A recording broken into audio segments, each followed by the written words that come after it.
Namaste and welcome to Hindu Lounge. This is Hindu Lounge. Hindu Lounge is brought to you by Hindu Pact. Hindu Pact is Hindu Policy Research and Advocacy Collective. It's an initiative of World Hindu Council of America. And we talk every week about contemporary American Hindu issues on Hindu Lounge. And so I want to welcome all of you. We have a special program today. We have not just Sudha. Sudha joins us every week. She's the co-host of the program.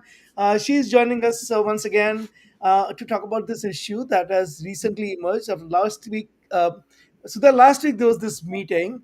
It was or a conference rather, and the conference was by Indian American Impact, their annual summit, and the title of the summit was Desis Decide. We are calling it a debacle because it was a summit where they, if you look at the agenda of the meeting and if you look at the participants and all of that, you'll realize that really it did not accomplish the goals that American Hindus or the Indian Americans would have in America when it comes to electoral politics. We will talk about it in detail. We have a special show today. We have a couple of special guests. So let me bring them on. First is Deepa Karthik. Deepa is joining us from New Jersey. Deepa is going to be on camera in a couple of minutes. She is heading up our Hindu Vote Initiative for Hindu Pact, and she is from New Jersey. Very articulate speaker, represents the Hindu issues very eloquently. So welcome, Deepa. And we have Namaste, young Ajay. Hindu leader, Rutvij Hole. Rutvij is at Stanford. He is based in California, and he's a freshman there. And he is a Hindu activist. He's partners with several organizations, and is very enthusiastic. But not just enthusiastic, but enthusiastic and a well learned member of the emerging Hindu leadership team, I would say. So, with that, welcome you, Rutvij, welcome Deepa, namaste. Thank you for joining us. Dhanyavad. Uh, Thank you for having me. Sudha, any comments before we get into our presentation? No, just to say that we have the right guest to talk about the topic. We have the future of the Hindu American community in the United States in Rutvij and Deepa. Yeah, Welcome. no, they're, absolutely thrilled to have them on the show. So I'll start this conversation off by presenting some statistics and see what everyone has to say about it. So here is the set of statistics for everyone to kind of think about. In 2020, when the US Census report came out, it identified Indians alone. That means people who have self identified as of Indian origin as the single largest Asian ethnic group. Uh, the number was 4.4 million Indian alone. That means not Indian and African American, not Indian and European American, not Indian and Chinese American ancestry, but just Indian ancestry. So if you count in combination, that number is probably number is more. Although the single most populous Asian alone or combination group was actually Chinese except Taiwanese, and that population was 5.2 million. Now the Indian population had gone up by 50. Indian American population had gone up by 55% over the past decade. Okay, just keep this number in mind. Excuse me. The more significant number, which also kind of will help strengthen this conversation, is that the Nepalese population at the same time increased by over 250%. And it was the largest growing population of 50,000 or more of any ethnic group. So Nepalese population grew from 51,907 in 2010 to 205,297. Okay. Uh, and the other interesting part that I saw in that survey, uh, and I'll present this and then seek your views on it, is that the Pakistani population actually went up significantly more than the Indian population. Pakistani population went up by 68.1%, and they went up from around 409,000, 363,000 as Pakistani alone to 618,000, an increase of 69.9%. So, and the Pakistan in combination of population went up by 409,000 by about 68.1%. Okay, so this is the backdrop. And at the same time, the number of Asian Americans elected in Congress has gone up significantly, but still a very small fraction. The Indian American members of Congress, there are five of them now: Ro Khanna, Emi Bera, Raja Krishnamurthy, Pamela Jaipal, and Sri Thanedar. Okay, so with that as a backdrop, I'll and before we dive into why this conference is significant and why it was a missed opportunity in every aspect that you can imagine from our perspective, let me first get your reactions to what the numbers that I just presented, just on the basis of numbers and the significance of Indian Americans um, in electoral politics in America, in representative democracy that we are. So, Sudha, I'll start with you. Okay. No, I think the real key point for me is that our representation. Taxation without representation is a true example in the Indian American community. We are a successful community. We are one of the biggest taxpayers in the U.S. and our folks are not really engaged in the electoral process, right? We have to, and somehow we have to increase that representation. Having just five members of the community be in Congress doesn't truly represent the state. I would say the community's growth. What you just called out, at being 4.4 million, we are only represented by five people. I think that definitely needs to change. We need to encourage people to run for office, and that is a lot of work. That's a lot of work in the community, encouraging them, educating them, and what does it mean, right? To be engaged in the political process, be engaged and take control of basically our destiny in this country, I would say. So, I mean, the statistics are very revealing. One other statistic I heard from the Indian ambassador was the number of Indian students in the US, right? It's like 350,000 or maybe more now. And I think 20 years ago it was 50,000. And the amount of money they bring from wherever they are. People from all over the world come to America to study, and they bring a lot of money to the United States. So I think we have to take all of this into consideration and encourage the community to start looking at government as a different line of opportunity for the community. Right. Rithij, your thoughts? Yeah. So I'll disagree here on 2 points, right? One, in terms of the representation in the community, I don't know whether it's worth it, just fight for another brown face in Congress, right? I mean, at the end of the day, Pramila Jayapal may be Indian, but how well does she represent our interests? Ami Bera may be Indian. How well does he represent our interests? All of these people may be Indians, but we don't know how well they represent Hindu and Indian interests. That's one. So if it comes down to me, right, if I have to choose between, if I was in Pramila Jayapal, this thing I have to choose between Pramila Jayapal, who clearly does not care about Hindu issues whatsoever, or Bob Smith, who maybe has told me that he cares a lot and has shown it, who's, put out tweets, who's spoken up for Ford. I will choose Bob Smith any day. That's one. And two, in terms of representation, I mean, if you look at it, right, you said 4.4 million. The US population total is 333 million. That puts us still at 1% of the population. So I don't think the amount of Hindus we have in Congress is the representation factor here. What I think is crucial is that we're a growing population that now is a significant vote bank in many places, right? I mean, In a good amount of New Jersey, we can decide elections. In good amounts of California, we can decide elections. In good amounts, as I argue, the sugar and Texas are now we're coming to be able to decide elections. And so, given that, the key now is to be able to use that and really say that, look, we're not going to support any candidate blindly. We're going to push for, at least the test I use when kind of deciding what candidate to support is I use what I call the Twitter test. Are you willing to put out at least one tweet on a Hindu issue? I think Hindus all over the country should begin implementing that. Go to a congressman and say, look, I'll support you, I'll give the money. But first, I want one tweet on HR 1131. I want one tweet on Hindu phobia. I want one tweet on some Hindu issue.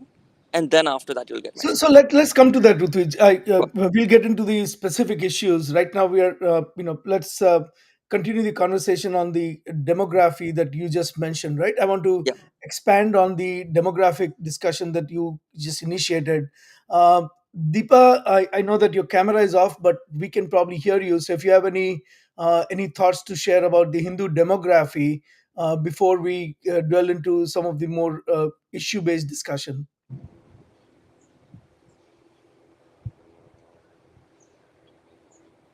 Deepa, you're there?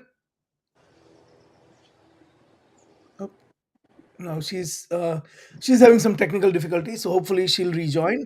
Let me continue on the demographic discussion, right? And and really, why is this? Why even this particular Desi Decides summit took place? There are a lot of Indian uh, Americans who are now aspiring to be in Congress, to be in elected office, because they have now seen that people with Indian American ancestry or Indian ancestry rather can reach highest levels of the in American government, as exemplified by Vice President Kamala Harris and the two Republicans who were running for presidential elections this cycle, Vivek Krishnamurti and Nikki Ramaswamy. Haley. So both, sorry, Vivek Ramaswamy and Vivek Ramaswamy and Nikki Haley. So with that, when younger Indian Americans look at this, they see that there are possibilities that they can also make an impact in America, and that is why the more and more uh, Indian Americans are aspiring for office now. I want to say that this is actually probably the first time in this show that we are actually talking about Indian Americans. We always talk about Hindu Americans, and I'm going to, uh, as the discussion progresses, I'm going to talk about the difference between the two and why our focus should be Hindu Americans and not just Indian Americans, because it's a very good discussion to have. We will get to it, but because this particular summit was about the Indian American vote, let me give you some more data and get your reaction to it. Uh, the some of the other data, there are about 8 or 9 battleground states in America, and these are the battleground states that end up deciding presidency. So for example, California would not be considered a battleground state because it is so heavily democratic that the decision in 2024 election cycle on who is going to win the presidential vote is a foregone conclusion. The same way, for example, Alabama or Mississippi would be a foregone conclusion as to who is going to win the presidential vote in those states. But there are states such as Michigan and Pennsylvania and Texas. Texas is not a battleground state, so I'll take Texas out of the list. But Arizona, uh, and several other midwestern states. These are the battleground states, and the Indian American population in these states is significant that it will decide the presidential election. Florida also is one of them. So, for example, if Pennsylvania is decided by, say, 12,000 votes, there's certainly more than 12,000 Indian Americans, probably in the vicinity of about 200 to 300,000, who can sway the election one way or the other. And that is why, if you just do a battleground state analysis, you'll quickly realize that in every single battleground state, the Indian American vote is significant to tilt the presidential election one way or the other. And that is why the Indian American vote is so significant, and that is why various groups such as this Indian American Impact, which is a Democratic Party aligned group that have you know that have been doing the awareness campaigns, and they have been you know sending out doing surveys and all the other things. So this is why we are talking about it. Right. So, any thoughts on this broader issue of battleground states, deciding the election and the significance of Indian American vote before we gravitate towards the Hindu American vote? So, I'll start again, Sudha, and then I'll. Yeah, no, I think you brought up some very, very important points. The battleground states are the key. And, I mean, again, I think the way to make that difference is not to assume that the Indian American is going to exercise his or her right to vote and make that change happen. I know in Pennsylvania, we just has an upset, with the Hindu American running against Summer Lee, Representative Summer Lee. And I have to say it was a disappointment. I think what we have to do is continue to educate the community the importance of exercising their right to vote and make a difference in the representation. So I agree with your points that the Indian American population impact is big, but the Hindu American also should be our real focus to We let will us come. off. Actually, I will come to that in just. So let me. We'll come to that. The Hindu American will come to. Deepa, you have joined again. Uh, are you able to hear us? Are you able to Yeah, now speak yeah, and but I was comment? unable to mute myself. I'm sorry, I was unable to mute myself. Not a problem. Uh, and I apologize. I'm actually driving, so Yeah, uh, not a problem. I'm in the car. Yeah, uh, yeah. I think Sudaji made some very good points. Especially the I think more importantly, Hindu Americans, we don't know how to vote based on issues that are important to us. So I think that affects our ability to sort of influence ourselves at the ballot box. So I think that's a key thing. We are not very we also don't turn up at the ballot as much as we would like ourselves to do. So I think that also affects our ability to be an influential voting bloc. Okay. Ruchis, any comment on the battleground state and the impact of Indian American vote on the battleground state? I think Sudhaji, Deepaji hit the nail on the ballot, right? I mean, there's two types of electoral systems. I feel one in which your goal is to convince the other side to just vote for you, right? In places like Sweden, for example, where I believe some places have mandatory voting, but in a place like the U.S. and for that matter Bharat, the whole goal is getting your own supporters to turn out. And so I think that unless we turn out, yeah, we're not going to. We can be 100% of the U.S. population. Our numbers really don't matter, right? So that's the key thing, and I think that's where Hindu Vote is doing such good work about explaining to people how to turn out, right? Because the process can be confusing, right? Where to turn out, how to vote, not even necessarily whom to vote for. But once we do that, and once we get that voter education going, then I think we can realize that full potential rather than just having the numbers, claim that we have the potential to do it. Okay, let me show this some other data, right? And that other data is very important because this data will show you why how Indian Americans are thinking about voting.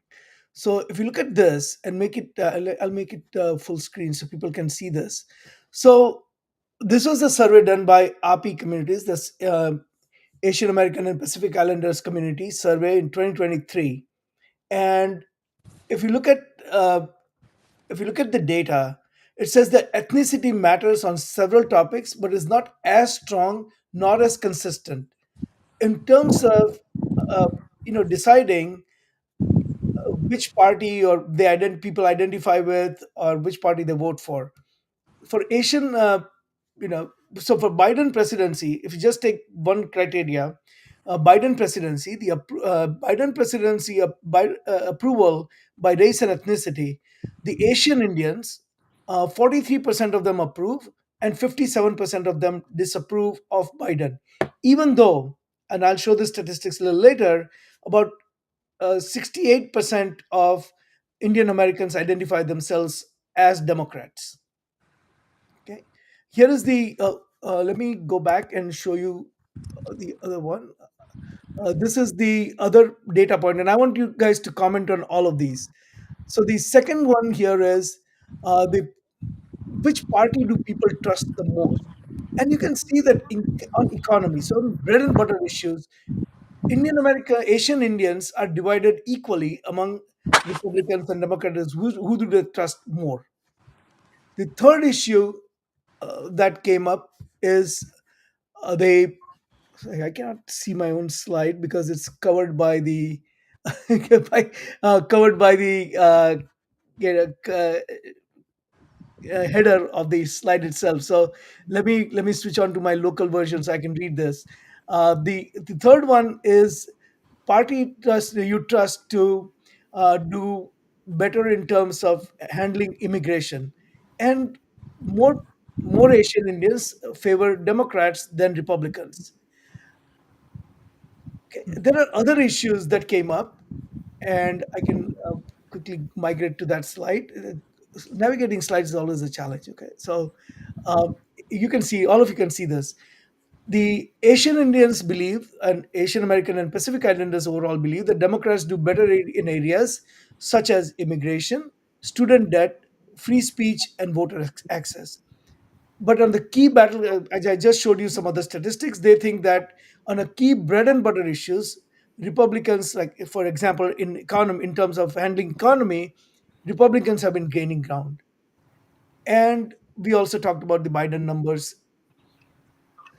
Even more telling is that there's another survey which shows that Asian Americans and also Indian Americans, Asian Indians, are very interested in some of the issues like abortion and reproductive rights, and those people who think that those issues are important are heavily favor the Democratic Party.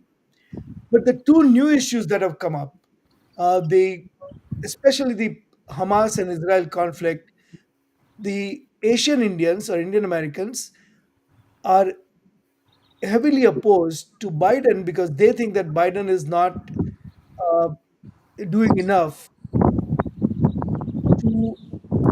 curtail the arms export to Israel, and is not as aggressive in terms of countering Israel. So these are the voters who are, especially the younger voters who identify with Democratic Party and are pro Hamas, and these are the people who are tilting this survey towards more, you know, dem- even though they are Democratic voters, but they are bringing the approval rating of President Biden down.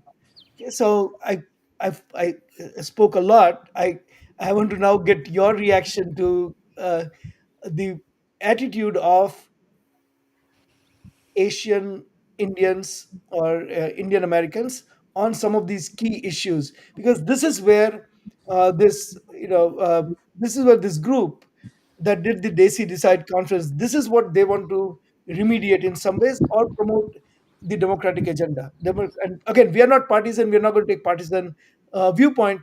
We are just trying to understand the thinking of Asian Indians in this case. So I'll start with you, Rutvich. Yeah. So, as someone who's worked very closely with a lot of these API communities, as part of what I do here in the Pact, and two, as someone who obviously is part of that younger generation, it is interesting that you bring up these stats because this is the exact reason why I, at this point, do not prefer to identify myself with. I feel more at home with the Hindu American community than the Indian American community, right? Because if you look at most of these kids, right, I've had a chance to talk with a lot of them. They don't know much about Hinduism. I'll tell you, one of the people, the way they said Hindutva was Hindutaba. That's first should give you an indication of how educated they are. Most of the people had no idea about any basic Hindu principles or basic Hindu tenets. They basically maybe knew, one or two devtas. But that was it. And so the reality is, I honestly don't think these people are, educated enough to be considered, representative of the people who are Hindu American, which is why I feel, we focus on the Hindu American vote.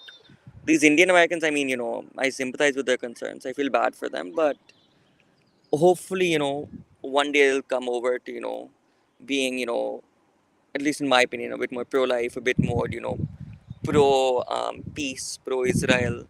Once that happens, I think we'll be good. But in the meantime, yeah, I don't identify with any of those folks. I feel we should be focusing much more on the Hindu Americans because their policy positions are the ones we should be backing. So, just Yeah. there's the question that I would ask slightly differently is, uh, if you look at the issues and you look at this survey, in your opinion, Hmm. does that accurately reflect what you see on campus, for example? Unfortunately, yes. Simply because you have to understand, right? Basically, the chain that these kids go through, maybe up till the age of 6, the parents have full influence over them, right?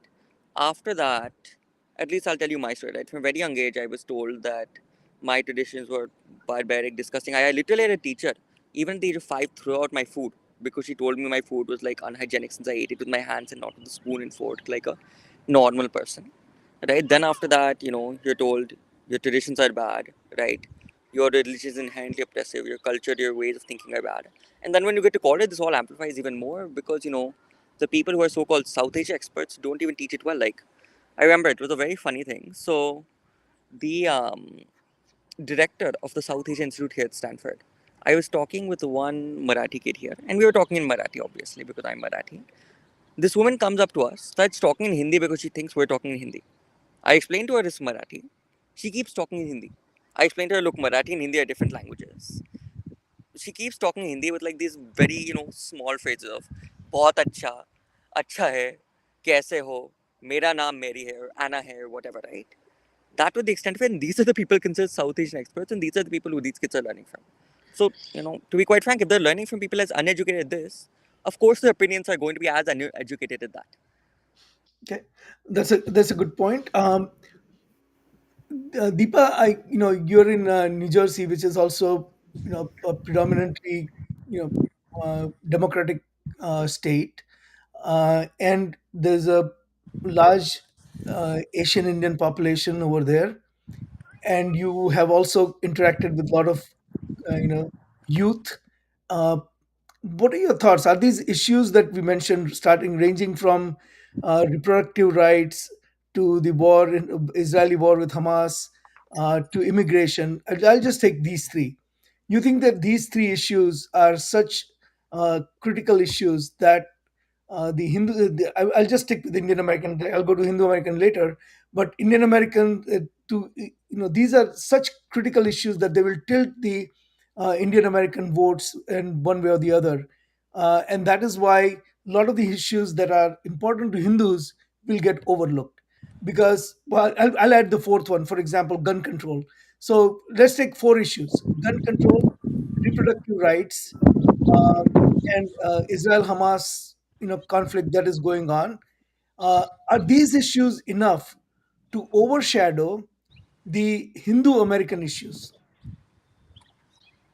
I think so. First, at the very outset, I want to say one thing. See, Hindu Americans, are used synonymously with Indian Americans as far as the population of Hindus in America is concerned. I think right from the very beginning, if you start looking at our political education, Hindu Americans have not, or Hindus actually have not been trained to vote according to religious lines. We don't vote on issues based on what's important to our religious identity. We've always been more focused, even if you look from first generation Americans, Hindu Americans who came here to this country, have always voted back home also in India on based on economic on more on economic policies that affect education, but not policies that affect religious identity. So I think we have never been taught, psychologically we are not wired to vote according to our religious identity. Number one. The second thing is, all of these issues are certainly important, and I think it just based on the fact that we don't prioritize voting based on religious identity. are, we give less importance to it. Therefore, all of the four issues that you pointed out will take precedence over our religious identity issues because we weigh them as more important. For example, we would tie in immigration directly to economic sustenance in this country, and therefore give it more importance. I think abortion rights has come to the forefront because most Hindu Americans are. I don't want to broad brush, but generalizing it are more, pro right than pro life. Is That's what I hear and I see when I talk to people, and therefore, since they don't feel very strong, so it's not religiously mandated, or it's not very strongly spoken of, in our religious life. Then we tend to be more pro-right, and I think that is definitely likely to sway the ballot on that particular issue. I think immigration, abortion rights and gun control would take precedence. I think regarding the Hamas Israel situation, I think most Hindu Americans or Indian Americans are not very clued on to either the history or the details of the conflict. So I think they might be a little bit sitting on the fence on that one. But I think the remaining three issues, I think, will certainly will certainly overshadow the religious identity issues that we face today. Sudha, your thoughts on the Yeah, these yeah. American issues, day-to-day issues that we all come across, overshadowing the uh, Hindu American issues. Mhm. So I have to say, all Indians, when they come to America, we're all very liberal. So we easily tend to align with the party that claims to be liberal, which is Democrats. Actually, 30 years ago, some Americans told me every immigrant who comes here starts off being Democrat. When they become rich and famous, they become Republican. Okay, that was their opinion. What I'm saying now is that a lot depends on what happens between now and November in terms of the Israeli Hamas. And I want to say, I wish the 4.4 million was again, broken out into how many are young Indian Americans versus the older uh, demographic. Because I have to say, even in our family friend circle, huge differences of opinion when it comes to the Hamas Israel question. And a lot of people, young people, feel very strongly about the Gaza question. And I think they will vote for Biden. And so it's going to be interesting what happens between now and November in terms of what Israel does, or will the Hamas and Palestinians settle. That might change the dynamics. So immigration is very important to Indian Americans. But how many times have we really voted and asked for change? Right? I mean, you can elect the Democrats or Republicans, but we don't go knocking on their doors and saying, this is important to me. You should ask for it before you vote for these people and say, you need to commit to these things. We never ask for commitment. We say, oh, we'll give you $10,000 and let me take a selfie, right? That's our attitude. So immigration is big. I'm not sure about abortion as an election issue for Indian Americans. We are pro life when it comes to our own choices, but I think we want the public to have their own, uh, freedoms. We are not a people who say, I want what is right for me to be right for you too. We don't say that. Okay, so I don't think abortion is going to be a big issue. Gun control, it's starting to come into our sense of consciousness, but I don't think that's going to be a big mover in terms of how we are going to vote. I think the Israel Gaza is going to be big. Immigration could be big, but we need to have that conversation on immigration start now with every candidate that's running for office. So we get a commitment from them that they'll make a change, Yeah. These are whether it's excellent, Democrats or excellent Republicans. points.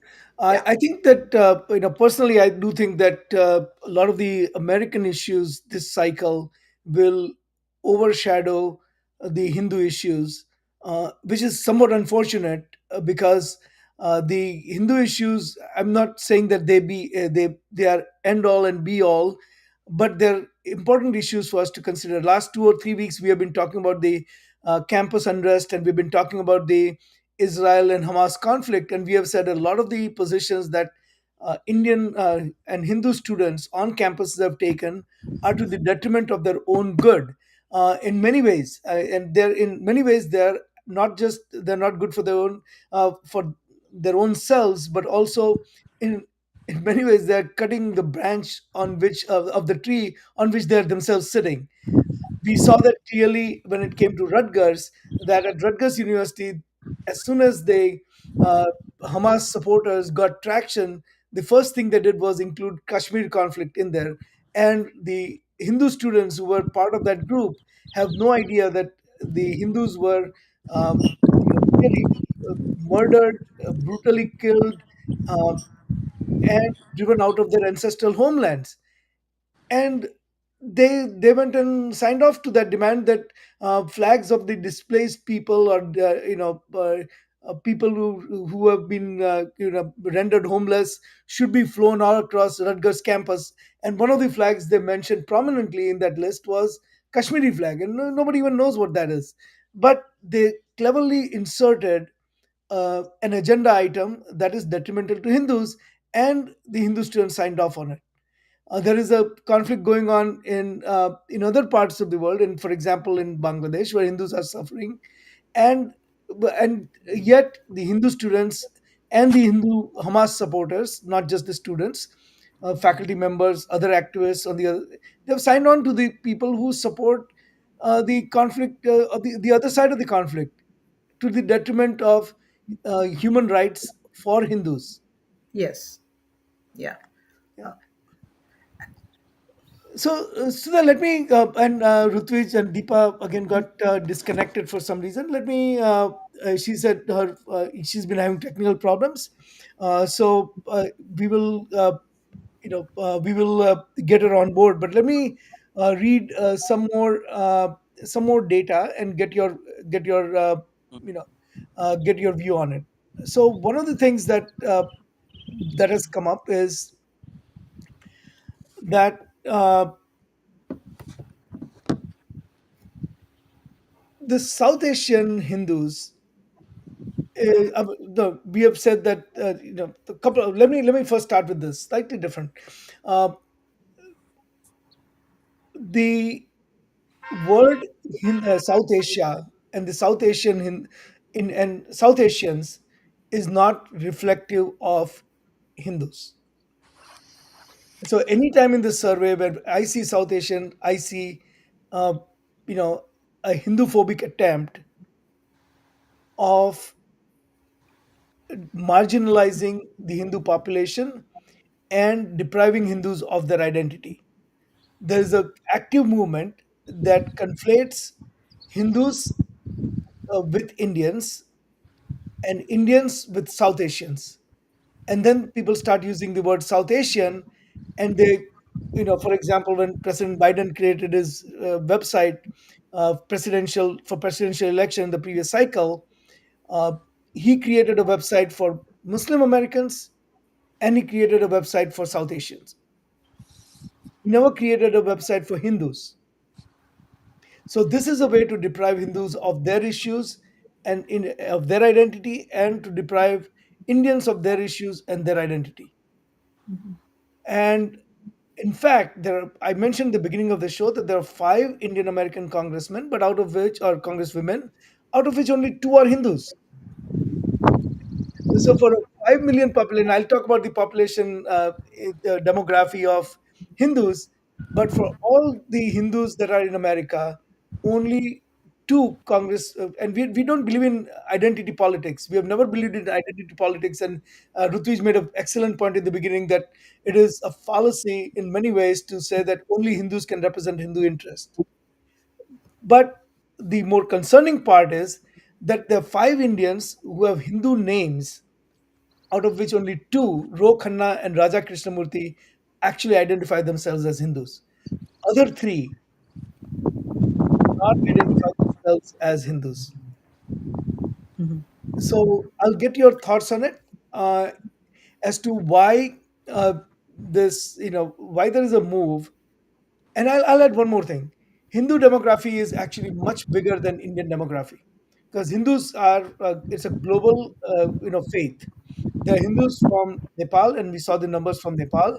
There are Hindus from Bali. There are Hindus from Vietnam. There are Hindus from South Africa, from Suriname, from Mauritius, and from every country you can imagine. Uh, Sri Lanka. These are larger population. Bangladesh, Pakistan. There are tens of millions of Hindus in a lot of these places. To speak of Hindus as only being Indians, and to for a presidential campaign to claim that we covered the Hindus because we talked about South Asians, I think that not just it reflects poor understanding of Hindus, but it undermines the Hindus and undermines the Hindu American issues. And so, what I would like to say is that you know uh, we need to work on getting recognition for this particular vote bank, because if you count all of that, and then if you count the people who practice Hindu Dharma in one way or the other, we are clearly more than 10 to 15% of American population, not 4 million or 5 million barely registers as 1.1, 1.2, 1.3%. Right? So I think that is the way to look at the Hindu demography when it comes to electoral politics. So, Excellent uh, point, Sudha, Ajay. I'll start with you and then I'll go to Ritvij. Go ahead. Sudha? We lost Sudha, I Can you guess. hear me? Yeah, we can hear you, Can but you not hear see me? you. Yeah. Yes. Yes. Okay. Yeah, I just want to say, in the United States, the Hindu Americans come from 140 countries, not just from India. They come from all those countries you mentioned Yeah. about. It is young kids from Caribbean or Botswana with that who come here and are accused of issues happening in India. It just shows how uh, well, people are not knowledgeable about Hindus. We haven't done enough to educate the community. We need to start talking about who we are and the diversity of our community. And I think that is how we need to stand up. The question about South Asian versus what Biden did for the Muslim American, for the Sikh Americans, maybe, but not for Hindu Americans, we need to challenge that because we are not South Asian. Okay, we are Indian origin. That is me and maybe Ajay and Deepa and Rutvij. But if we could bring in a lot more of the 140 people country representation here, we are Hindus from all over the world, and we need to show up like that now. We need Yeah. to show up as more. Yeah. So, Ritvij, your thoughts on this, and then we'll fill Deepa in and get her thoughts. Go Yeah. ahead. So I wanted to bring back the fact that you said, Hindus come from a lot of different countries, right? And I think there's a far more nefarious thing here than just, marginalizing the Indian and Hindu population within South Asia. Let's take Bali as an example, right? Now, I work very closely with the Parisada Hindu Dharma in Bali. It's the VHP equivalent over there. And what they've told me is that, one, we just actually had a call because one more girl, one more, I said, was just converted to Islam, right? This happens very commonly. And the way they have described it to me, right? Over there, Hindus have been like put into an economic noose where they've been basically told the only option you have if you want to get a job is to convert. The way they've described it to me is that Bali today is like Kashmir was in the 1960s. And so, to me, the more nefarious thing going on here is they're actively trying to make Hindus only Indian in the sense that by framing Hindu and Indian equivalent, fine, we may marginalize the Hindu population here, but we also erase the Hindu identities of places like Bali, of places like Vietnam, where these people, forget having migrated thousands of years ago, but don't have a drop of Indian blood in them. You cannot consider them Indian. They're as Indonesian as any other Indonesian may be sitting in Jakarta. They're as Vietnamese or they're as Champa as any other Champa person maybe. And so, given that, to me, what they're doing by equating Indian with Hindu and then, Indian with South Asian, whatnot, is they're erasing these identities to allow for the genocide of Hindus in these countries to take place while no one says a word. That's one. And two, now you bring up this idea of, us not, people not being willing to identify as Hindu. I think it makes sense just because people don't care, right? I mean, I'll tell you. So when I was I think 5 years ago, right? There was a club in our high school called Namaste Northwood. And I'll tell you, it was started by a pro-Hindu person. I know him very well, Aditya Pai. He ran for Congress a few years back. Now, 20 years down the line, I went to that club, and it was 20 years then. Now it's 25. I went to that club, and I was excited. Right? I figured, okay, Indian. I'll at least get some time to talk about our culture. Maybe we can do some coordination with HAF or Hindu Pact to some of the organizations out there, and that entire thing was all about Shah Rukh Khan in Bollywood. And just this year, it was renamed as South Asian Society. And so the thing is, Hindus don't care, right? To them, their culture is a Bollywood dance team. That is the extent of Hindu culture in most college campuses. We have a Bollywood dance team. We just dance around a bit, and that's it. Let me bring the discussion back into the electoral focus. Yeah. So I understand the broader No, no, no. cultural The reason issues. why I bring up this, right, is to go tie it into electoral focus. These people know that, right? That's why Kamala Harris, for example, can just utter the word chitti and hope. Chitti means aunt in Tamil. She can utter the word chitti and hope to get a bunch of votes, right? Yeah, People like Ami Bera, Ro Khanna, Raja Krishnamurthy can all do lip service to us, right? yeah. And then after that, they're able to get what they need. So that's what I'm saying, that, if we want to make sure these politicians stop paying lip service and actually do something for us, we need to stop paying lip service to our traditions and actually, focus on understanding them better. That's So the way I what look I at it. gathered from this discussion with all of you so far, and is that there are broader issues, and Hindus are more likely to decide on those broader issues. It also allows the uh, some of these Democratic Party organs, and maybe even Republicans, I don't know, party organs, to kind of play into this and say that, look, I mean, we're taking care of all the real American issues, and based on that, you vote for us. Don't worry about the Hindu specific issues, whether the issues are more geared towards human rights of girls who are getting abducted and converted in Pakistan, or the Hindus who are getting murdered in broad daylight in Bangladesh, or some of the other issues that are more specific to Hindus. So that shows me that the reason why 3 out of 5 Indian Americans who have Hindu names uh, can easily say that, look, I'm not a Hindu. By saying that I'll get a broader American vote, at the same time, Hindus will keep voting for me no matter what I say I am. Is that the direction we are going, Deepa? Yeah, so I think Ajay, I think I already also stated earlier that, see, Hindus, we don't vote according to religious identities or religious policies. We don't vote because we are not wired to vote like that. We've not taught to vote like this. We don't think about these issues, and that is why these politicians, it's okay.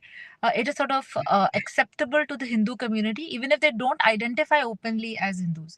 In fact, when Vivek Ramaswamy very vociferously owned his Hindu identity, it was the Hindus who were actually wondering why he was doing so, right? There was more criticism from the Hindu groups and the Hindu community than anybody else about him proudly owning his Hindu roots. Therefore, there becomes less incentive for a politician own his Hindu roots when he knows that that's not going to be a sort of his USP, or it's not going to give him a added advantage, knowing very well that the Hindu community is not wired to vote according to religious identities or religious issues. We don't vote like that, and that is one of the main reasons why it's okay for Ami Bera or a Sri Thanedar or anybody to say either I'm agnostic or I'm atheist and all of that, while they have Hindu sounding names and are very clearly they have Hindu roots, their families are Hindus, etc. But it sort of serves their purpose to in for the lack of a better word, to sort of ride in two boats, right, at the same time. They have a Hindu sounding name, they will Hindus will always vote for them, without asking them whether they are really rooted in their Hinduness. And then you can also sort of appeal to the non Hindu groups, to sort of say, look, hey, I'm not Hindu, so just vote for me. And also, I think Rutvich made a very important point, by erasing identities and clubbing Hindu Americans with South Asians, we also gladly accept that, right? We don't ever say that, hey, you know what, South Asia is a very large group and Hindu Americans have a distinct identity, but we gladly accept that. And slowly that leads to some sort of erasure. If 4 million Hindus were to not vote according to religious policies and religious identities and along those lines, that becomes, if we were to, if there was a concerted effort to erase that identity, it becomes very easy to convert those votes also. Yeah. So excellent point. Let me go to the heart of the issue, which is, so now this particular conference took place. Let me show you some of the data related to that. So this is again the Desis Decide. That was a conference, and interestingly, the conference was titled "Building Bridges, Amplifying Impact, Interfaith Advocacy."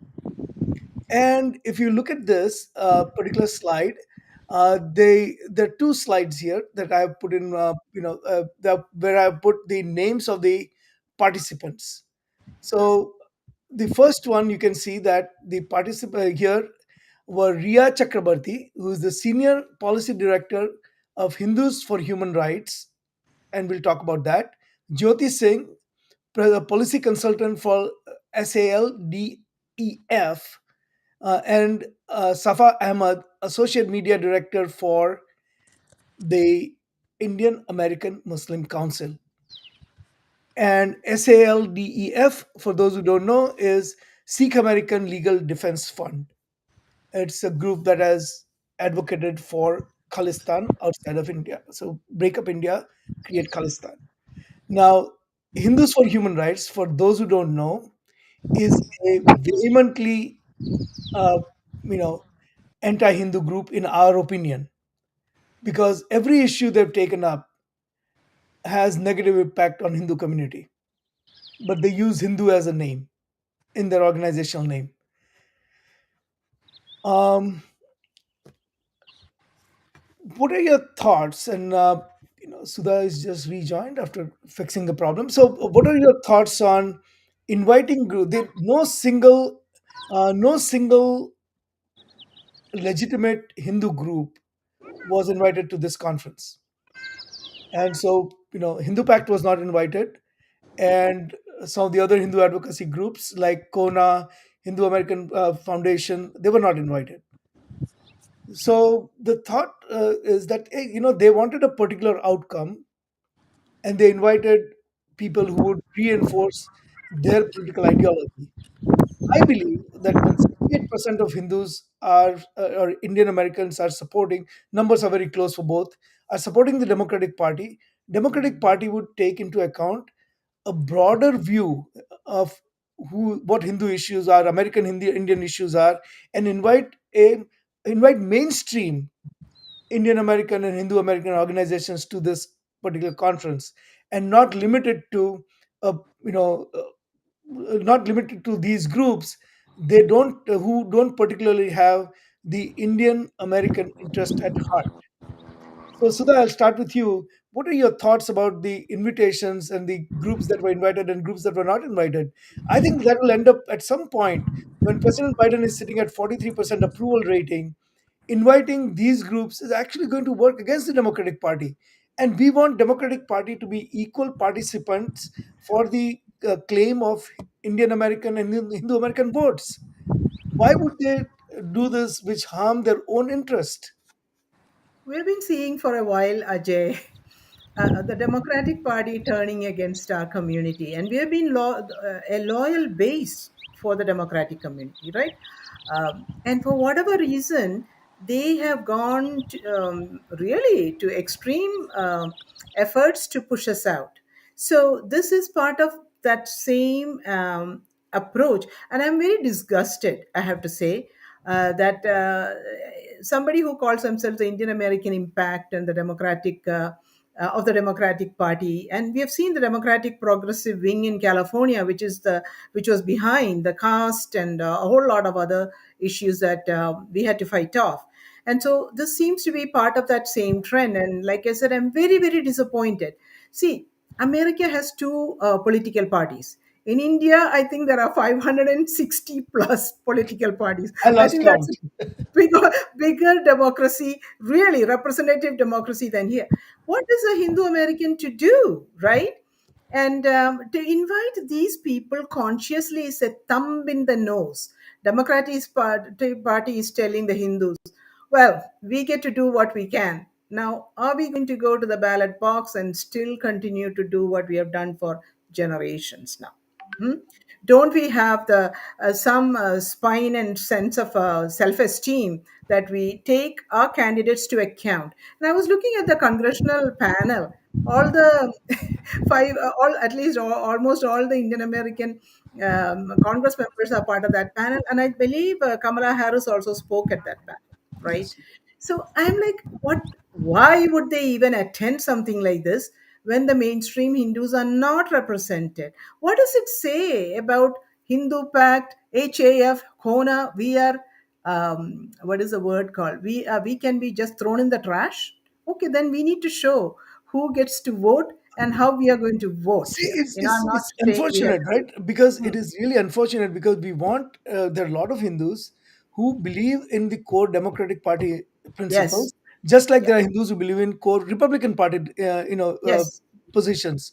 So we want the Democratic Party to be cognizant of the fact that, look, I mean, it is to their own advantage to seek out the Hindu vote, yes.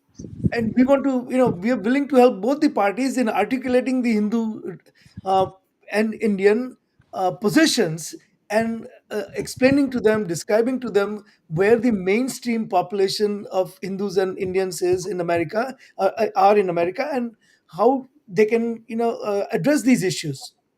Well, we are uh, not very articulate, Ajay, when it comes to reaching out to our Congress members. Even if we send out one petition, imagine how much effort it takes to get 2,000 people to sign on. yeah. Hmm? Versus the Armenian community, 500,000 in California. At the moment, they can expect 50,000 emails to go out in 1 hour on any petition. We are not there Our yet. community doesn't do it. Yeah. And I think it's a big job we have to educate our lawmakers on why this is wrong, that they Maybe should not Ritwik, show up in these.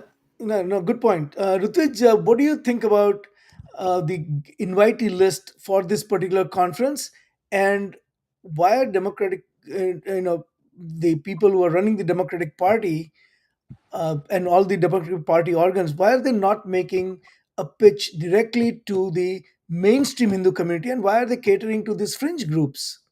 So what I'll say is, let me take, I guess, a much more broader position on this, right? Of the sense that Hindus have different opinions, right? Even on Hindu issues. And so if you want to hear other voices, that's completely fine. The key thing, though, is that there should be some level of baseline accuracy and respect for facts.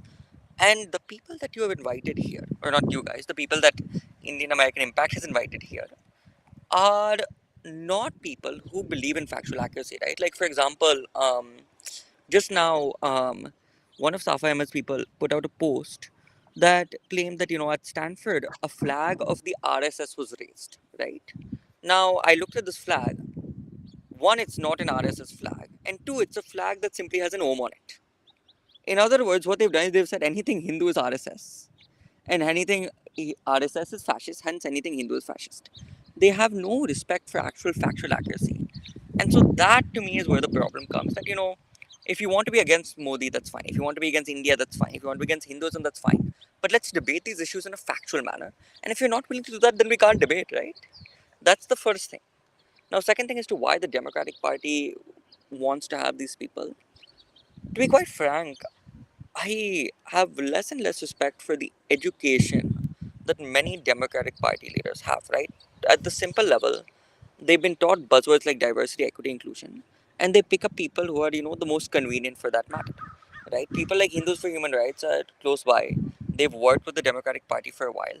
They know them, and so because of that, the Democrats don't want to make a real effort to understand the voice of the community. They just say, okay, you're Hindu, you generally align with our principles, you're not opposed to what we're doing with the Muslims, perfect, great, let's bring you on, now we can claim we have Hindu support. They do this all the time just to be able to tokenize us. And so it's ironic that the party of diversity, equity, inclusion neither had diversity, nor equity, nor inclusion. Deepa, your thoughts about and you've gone through a recent experience, somewhat recent experience of 10x City, where the Democratic Party there labeled all the mainstream Hindu organizations as extremist and you know all kinds of other accusations, uh, all invalid. What do you think? I mean, why Democratic Party has 68% of Hindus and Indian Americans supporting them. Why would they not want to hold on to that vote? Why are they doing things that don't cater to their own self-interest? Yeah, it was interesting, Ajay. I mean, the TNEC resolution also.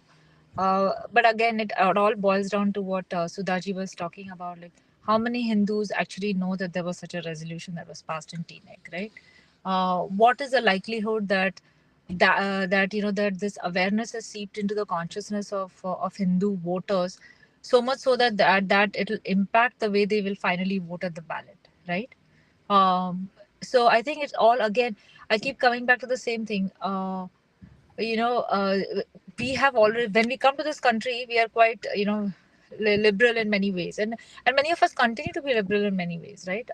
Most of the issues that Democrats believe in, and since you raised a question about Democrats solely, I'm just pointing to that, is are near and dear to the hearts of Hindu Americans.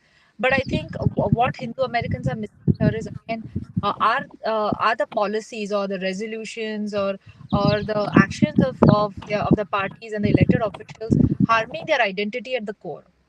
Is there awareness about that? And if there is awareness, what how will that finally translate at the ballot?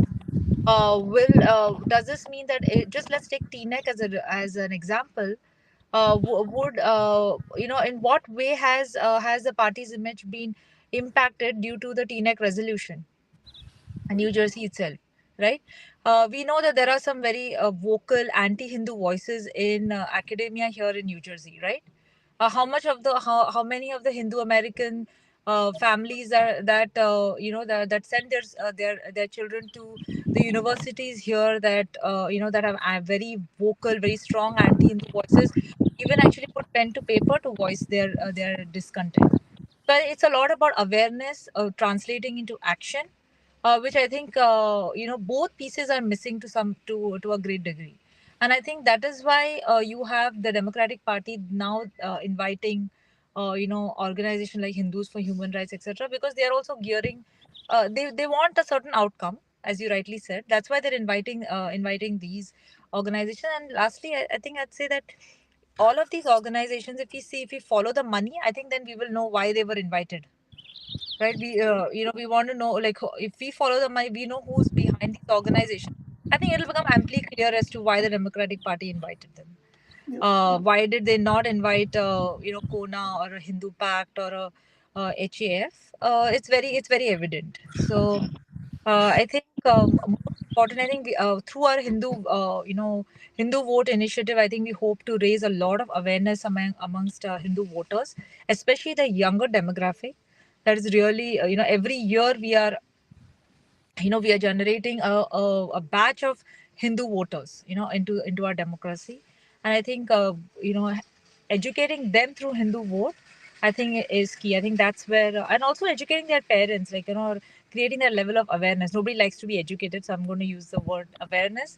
Creating a level of awareness amongst Hindu parents, that that what are the dangers of this, of not voting according to identity, and how that can further impact their personal lives at a very personal level. yeah. And I just want to summarize by saying that we are not advocating for identity politics. We are just saying that there are certain issues that that need to be catered to. They're human right. They're broader issues. They're not just American issues. They're not just Indian American issues or Hindu American issues. They're broader issues.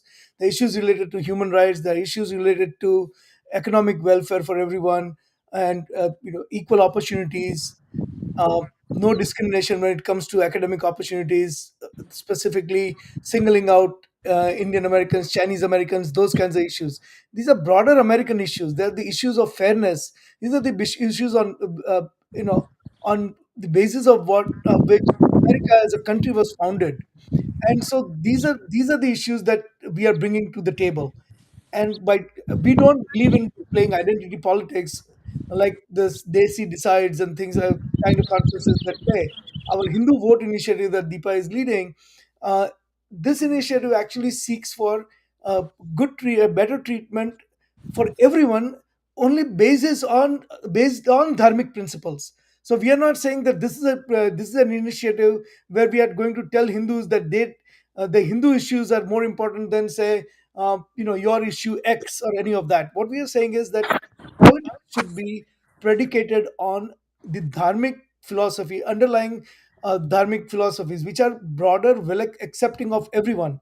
When we say Ekam Sata Viprabodha Vadanti, or we say Vasudhaiva Kutumbakam, and we say that the politics should be based on these principles, that is what Hindu vote is all about. It is not saying that, oh, all Hindus come together now and oppose this particular religious group or this particular ethnic group or any of that.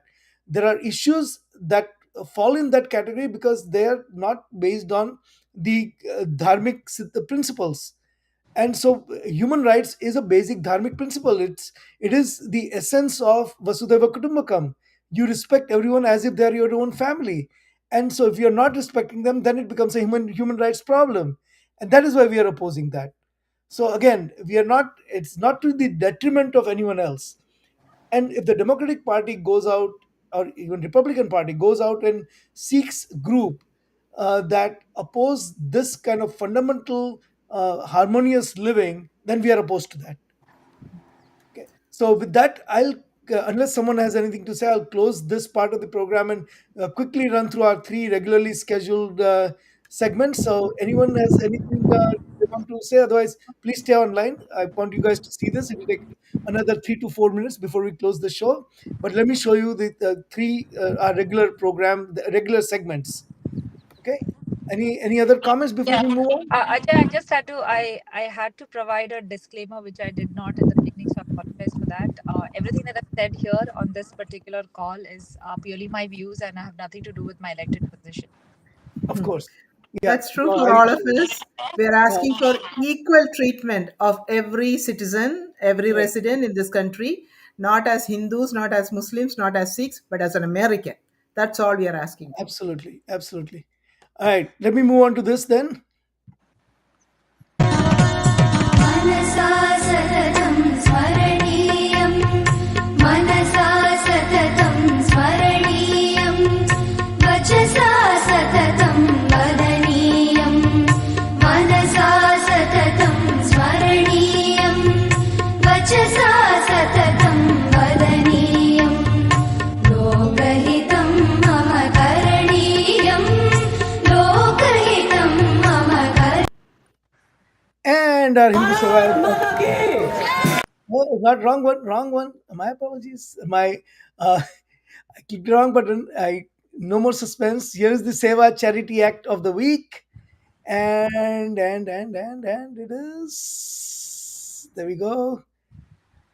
It is the once again it's the Ram Yath Yatra and VHPA. As everyone knows, we are visiting 851 temples to deliver the prasad and akshat from Ayodhya, from Ram Mandir in Ayodhya, which was consecrated on January 22nd. We got special prasad and akshat from there. We are going with the Ram Lala Murti to 851 temples around America out of total of 1140 temples. The Yatratra has already driven close to 20,000 miles. It will conclude on 26th of this month, and we have driven close to 25,000 miles by then. It's a massive effort, and we can use all the resources we can get, all the donation we can get. So I urge you to please make a contribution and uh, you know make the yatra successful, bless the yatra, make any financial donation commitment you can make. No donation too small, no too large, none too large. Even $5 will go a long way, and so will any other amount. So please go to our website, rammandir2024.org, and make a donation. Okay, thank you. With that, the next segment is Hindu good news of the week.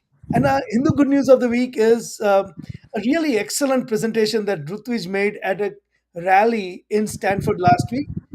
I'll play this 1 minute video and then have Rutvij give us uh, give us a rundown of what happened over there. Bharat माता की भारत माता की and of course I'm Israel High I'm Israel High I'm Israel High thank you so much everyone for coming here thank you so much there's a saying in the Hindu community we say Jago Hindu wake up Hindu after today after seeing all the attack capitals after 10/7 after thousands of years of genocide of humiliation of attacks today we say enough is enough so tell me Hindus are you awakened Jews are you awake are the Chinese awake are the Iranians awake we are all awakened and we are all united and now we say enough is enough we stand for peace we stand for humanity and together we will make sure that we have a peaceful world where all of us, all indigenous peoples, Hindus, Jews, Iranians, Armenians, Chinese, Yazidis, everyone can practice their tradition in peace. All right, Rutvij, that was an excellent speech.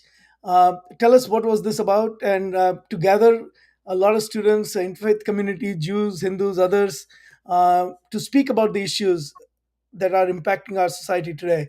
So tell us what it was about and who spoke and how it went. Could you all hear it, by the way? For some reason, I couldn't Yeah, hear we it. could. I could Okay. hear it. Yeah, Okay. yeah. Maybe from my end. You have about a minute to kind of go over this because we are towards the end of the Okay. show now.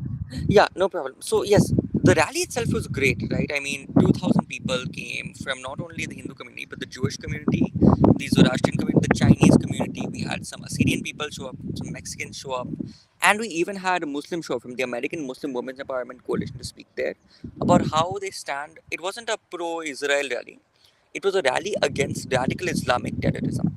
And so we spoke about how it affects people in not only Israel, but in Pakistan, how it affects moderate Muslims, how it affects the Chinese, how it affects the Iranians. It was a great rally. One thing of note I want to bring up, and I'd love to hear your thoughts on this as well, is that after the last Hindu speech was done, it was given by Richa Gautamji, for those of you that know her.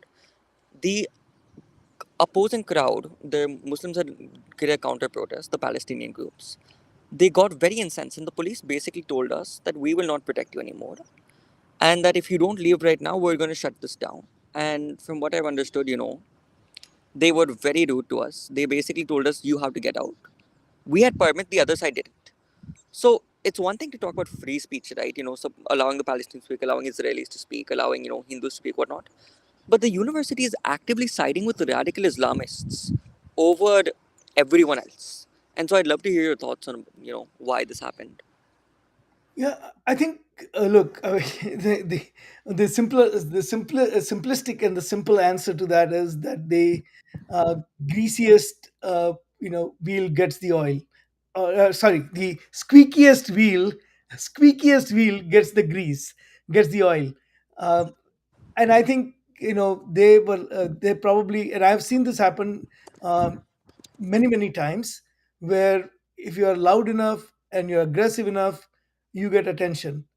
And I think Hindus have to figure out how their voice can be heard in these situations. I would not let this pass. If I were to advise the Stanford students and the faculty who were there, to make a formal complaint to the police, saying that we were told that we would not be protected, and this impedes on our First Amendment rights. Okay, that's a good idea. That's what we're doing actually. We have a meeting coming up next week to understand why this happened. And yeah, I'll let people know if they're interested to understand. But one thing I really want to point out is that, this isn't just a case of, allowing free speech, right? If it was allowing free speech, then I understand why people may want the encampments. The reason why so many people are angry is because it's seen that universities are favoring the other side, the side that has broken all the rules, the side that has made students actively feel unsafe. Some universities are favoring the other side over the people who are following all the rules, over the people who are protesting peacefully. And that is why people are so angry. That's what I want to point out. Yep. I So please agree don't let with this pass. Go ahead, Sudha. Please go I ahead. agree with Ajay Ritwij. Please have complaints filed from The Hindu students, the Jewish students, the Yazidi students, the Muslim women organization file separate complaints to the university. So they see that you had a coalition, right? Agreed. And you stood for peace in the world. And I think the university needs to hear more and more of these complaints. When we say silent, they don't take you seriously. And we will formally join the complaint as Hindu Pact. So Okay. we will put our voice behind the students who are protesting. Okay. Let me talk with some people. We'll see whether we can get a coalition Absolutely. captured together, and I'll let you know. Hmm? And now finally the last segment of the show. So here we go.